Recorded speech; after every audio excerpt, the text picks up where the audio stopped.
For about 20 years, there basically haven't been too many noteworthy changes in PC cases. The ATX standard has been going strong for a long time, meaning that close to everything features a practically similar layout. Still, there was some evolution happening in between. Certain features have been added, others were dropped. But what if you have enough of always having to deal with the same? What if you finally want to try out something new and exciting? Then you might be interested in the geometric future Model 8 in the color version Dharma I'll be taking a look at today. One could say that this is some sort of luxury case, sporting simplicity in design and coming with a fresh, unusual internal layout. For the most part, lots of things have been done right, but the Model 8 unfortunately also happens to be plagued with a few noteworthy, painful drawbacks. On top of that, at a price of $200, this certainly is not an affordable case, but to be fair, this is targeted towards high-end consumers. The Model 8 is available in a few different color versions with fairly odd names. In total, you could choose from silver, black or white, a leather version, and a fabric version, for instance. Certainly a wide variety of strange designs to choose from. I have decided on going with the silver variant that really makes that aluminum look pop.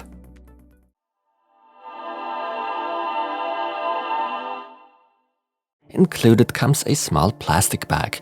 Inside it are not just your usual screws and Velcro straps, but also an extension cord for your power supply. What that's all about, you'll soon find out. Right off the bat, I'd like to let you know my thoughts on the Model 8's design and overall aesthetics. It's easy to describe it in one word: gorgeous. Just judging by the looks, this definitely counts to one of the prettiest cases in my book. This no longer is just a case, but a modern piece of art, if you're asking me. However, tastes differ. Others might find that elegant look rather boring. I love that brushed aluminum, although I don't like these heavily tinted glass panels that much. And yes, you heard right, I said panels, because the case does come with tempered glass on both sides, with the left one even coming with the brand logo engraved. The overall build quality is excellent. The whole frame is out of 1mm thick steel, the side panels out of 4mm tempered glass, and the rest is 2mm aluminum alloy. First of all, I'd like to point out that even the bigger eATX motherboards can find their place inside this Model 8, but it's not installed the usual way. Instead, the board is rotated by 90 degrees to the right.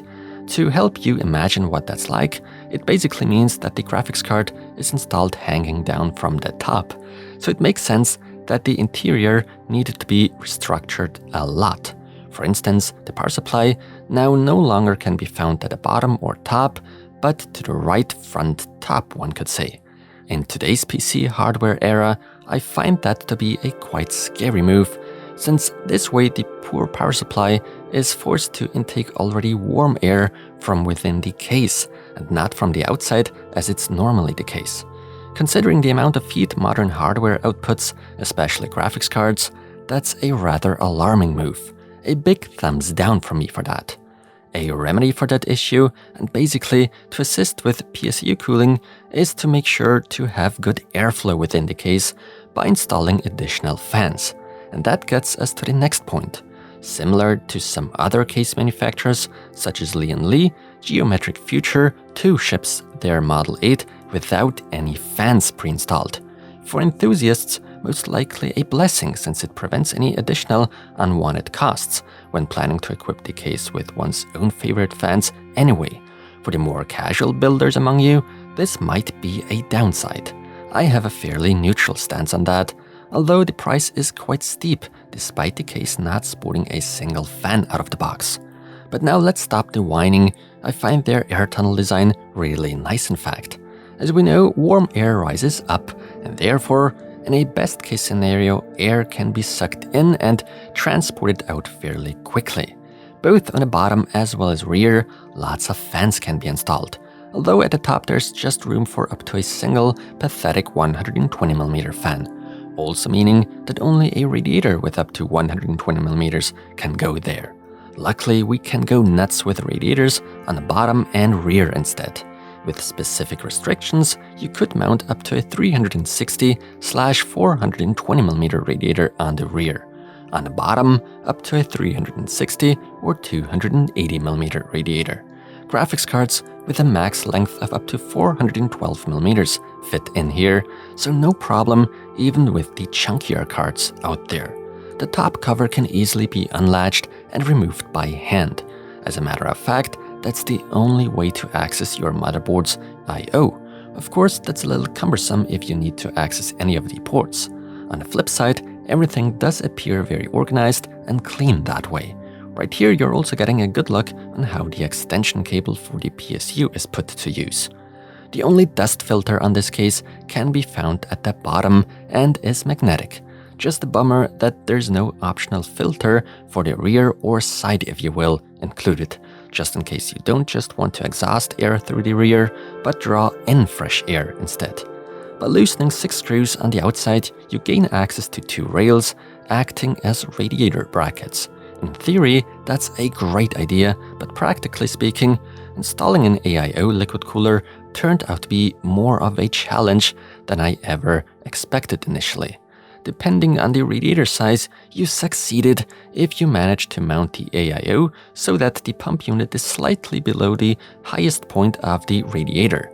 In many cases, you won't run into any issues here, even though that clearly involves fiddly work to get a radiator in there. Now let's talk storage. Behind the motherboard tray, right out of the box, there are 4 of such multifunctional brackets hanging there, as I tend to call them.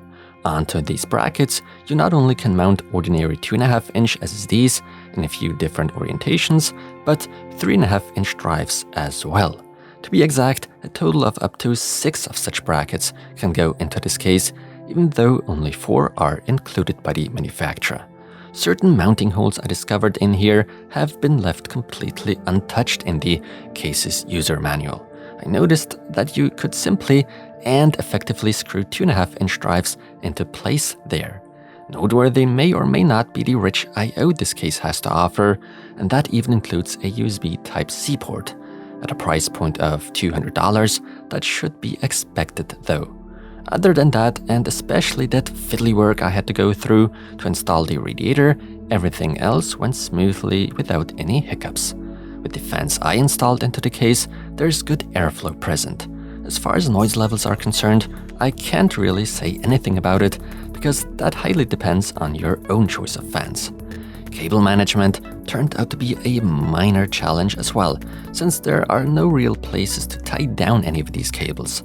So a bit of talent is required, which I happen to lack. And so my attempt of tidying up the cable mess at the back surely wasn't the best.